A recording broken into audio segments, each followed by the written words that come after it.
Have you ever been part of a meeting where the person in charge has a lot of authority, and even though they may ask for your input in decision making, you pretty much know things are going to go their way, and if you offer ideas, they're likely to get challenged or dismissed? That's not a great feeling, and oftentimes that creates kind of a dead teaming environment where there's little discussion. Team members have low buy-in and commitment to the ideas, and oftentimes they end up discussing a lot of things outside the meeting because it doesn't feel safe to discuss things within the meeting. Those are all symptoms of a low relational trust environment, and that's just one example of how that can be created. I've been involved with meetings like that over the years, and they're frustrating. I tend to walk away mad at myself for not speaking up, or frustrated with the person leading the meeting that they're creating such low trust and either not aware of it or don't seem to care. It also tends to make me feel disconnected from the mission and the person leading the actual meeting, and sometimes I just walk away wanting to do things my own way. Whenever you experience situations of low trust, you always need to be careful, because sometimes the issue may actually be about yourself than the other person.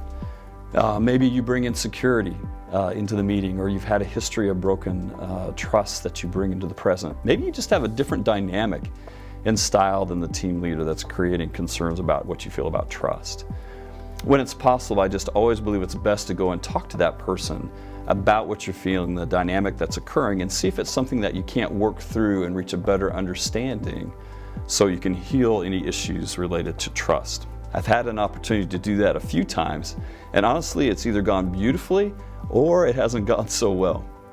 One time was with a good friend of mine, Larry, and we had been talking about work together, and he pretty much held most of the influence on whether that would happen or not. And I remember we were meeting together and talking, and I just felt this feeling of not being heard, not being listened to. Felt like he was just really kind of jumping ahead of the discussion. And I remember pausing the conversation and saying, "Larry, I just have to tell you I'm feeling really frustrated right now." And he did a great thing. He totally stopped. I could tell he was concerned, and he looked at me and he said, "Kent, what you need to know is our relationship matters more to me than any other work kind of issue that we have. And so let me just pause a moment. Let's take some time and talk about this and walk it back through, and let's see where we're missing each other."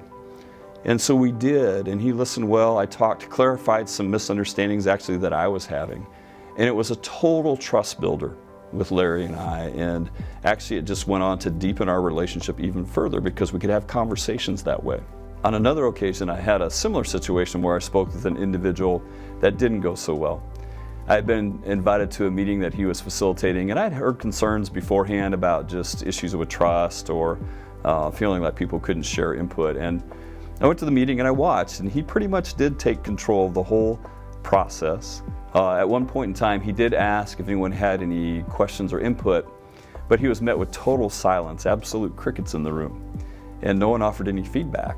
And so he just went on, and then he closed out the meeting. And so I took it upon myself to try to get together with him, and as kindly as I could, I tried to offer some helpful feedback around what I was seeing around trust dynamics and concerns that way. And he listened for a bit, didn't ask any follow-up questions, and then really spent the remainder of the time just talking about how he didn't feel like there was any concerns with trust at all, that everything was going great, and there were no issues of concern.